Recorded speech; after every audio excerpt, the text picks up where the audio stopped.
अस्सलाम वालेकुम। उम्मीद है आप सारे लोग खैरियत से होंगे। आज हम डिस्कस करेंगे कि एफबीआर में हमने अपनी वेल्थ को किस तरीके से एडजस्ट करना है, यानी अपने एसेट्स को हमने किस तरीके से शो करना है। तो एक चीज़ आपने याद रखनी है कि जब भी आपने अपनी पहली फाइलिंग करनी है, दोबारा मैं रिपीट करता हूँ कि जब भी आपने अपनी फर्स्ट टैक्स रिटर्न सबमिट करनी है, इनकम टैक्स रिटर्न, यानी जब आपने फाइलर बनना है, जो पहला साल होगा वो बहुत ज़्यादा इम्पोर्टेंट है। आपने अपने टैक्स कंसल्टेंट को बताना है कि आप अगले 3 4 5 सालों में क्या क्या करना जा रहे हैं, मतलब आपने क्या चीज़ें परचेज़ करनी हैं, कोई फैक्ट्री लगानी है या कोई फिक्स एसेट आपने परचेज़ करना है। तो इस तरह से जब आप 3 4 साल जो आपने एक विजन अपना सेट किया होगा कि मैंने चौथे साल ये चीज़ ख़रीदनी है, तो पिछले 3 4 सालों की जब आपकी फाइलिंग होगी तो आपके एसेट्स उतने बन जाएंगे, यानी आपकी मनी ट्रेल उतनी बन जाएगी।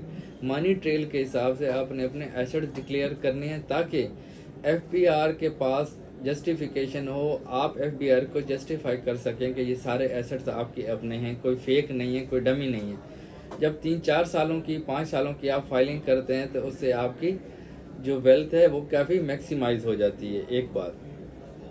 और दूसरी चीज़, जो भी एसेट्स आपको मिलने वाले हैं, चाहे इनहेरिटेड प्रॉपर्टी है यानी वरासती कोई जायदाद है, कमर्शियल लैंड है, रेजिडेंशियल लैंड है, एग्रीकल्चर लैंड है, या कोई गाड़ी है उसमें आपका शेयर है, जिस तरह पेरेंट्स के एसेट्स होते हैं वो बाद में बच्चों को मिलते हैं, उनकी औलाद को मिलते हैं, तो वो भी आपने कोशिश करना है कि जो आपकी पहली रिटर्न हो उसमें वो सारी चीज़ें आपने डिक्लेयर करवानी है, चाहे आपको बाद में भी मिलेंगी। एटलीस्ट उसका बैकग्राउंड से एक इन्फॉर्मेशन होगी। और इसी तरीके से और भी बहुत सारी चीज़ें होती हैं जो हमें पहली फाइलिंग, जो हमारी फर्स्ट रिटर्न होती है, उसमें हम लोगों को मेंशन करनी पड़ती हैं।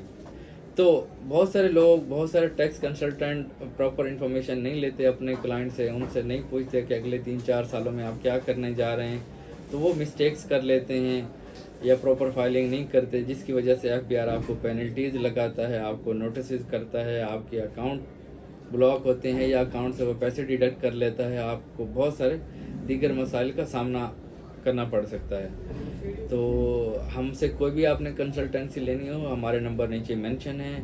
हमारे चैनल को लाइक, सब्सक्राइब और शेयर करना ना भूलिएगा। शुक्रिया। अल्लाह हाफिज़।